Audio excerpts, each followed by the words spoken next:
भारत रत्न, भारत के प्रथम गृह मंत्री,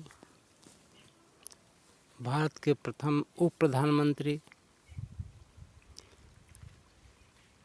अपने कर्तव्यों के प्रति सदा सतर्क रहने वाले, देशी एकीकरण के जनक सरदार वल्लभ भाई पटेल का जन्म 31 अक्टूबर 1875 को गुजरात के नांदियाड़ में हुआ था। इन्होंने बैरिस्ट्री की शिक्षा लेने के बाद वकालत प्रारंभ किया, लेकिन उस समय ब्रिटिश सरकार की गवर्नमेंट थी और जनता पर अनावश्यक करों का भार लगातार बढ़ रहा था।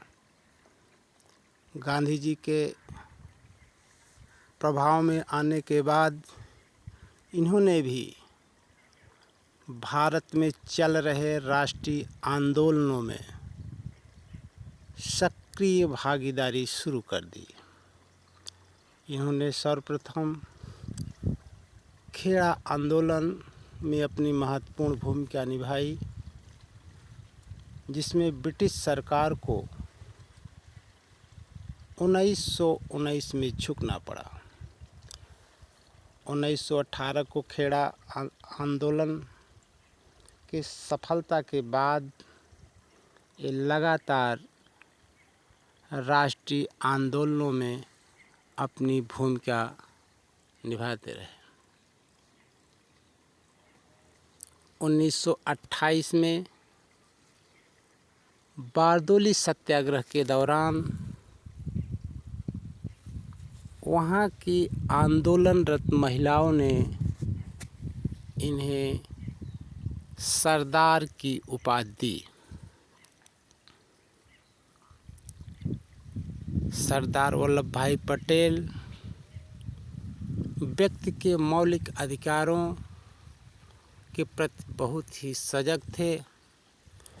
इसी के परिणाम स्वरूप 1931 में जब कराची अधिवेशन हुआ, उसमें पहली बार इन्होंने फंडामेंटल राइट की मांग की, यानी मौलिक अधिकारों की मांग सर्वप्रथम कराची अधिवेशन के दौरान सरदार वल्लभ भाई पटेल ने उठाई। 1931 के कराची अधिवेशन का महत्व भी इसी दृष्टिकोण से अन्य अधिवेशनों की अपेक्षा अधिक है। आज़ादी के बाद ये भारत के पहले गृह मंत्री बने और पहले उप प्रधानमंत्री भी बने। इन्होंने अपने प्रभाव से बीपी मेनन के साथ मिलकर देशी रियासतों के एकीकरण के लिए बहुत बड़ा प्रयास किया। इसी का परिणाम रहा कि अनेक रियासतें बिना किसी विरोध के भारत में विलय होने के लिए तैयार हो गई। केवल 3 ऐसी रियासतें थीं जो भारत में विलय के लिए तैयार नहीं हुई। उसमें जम्मू कश्मीर, जूनागढ़ और हैदराबाद। लेकिन कुछ दबाव के बाद हरि सिंह, जम्मू कश्मीर के तत्कालिक शासक हरि सिंह ने भारत के विलय पत्र पर बिना शर्त हस्ताक्षर कर दिया। जूनागढ़ भी सम्मिलित हो गया, लेकिन हैदराबाद का शासक उस्मान अली ने सम्मिलित होने से इनकार कर दिया। परिणाम स्वरूप पुलिस कार्रवाई के बाद हैदराबाद को भारत में सम्मिलित कर लिया गया।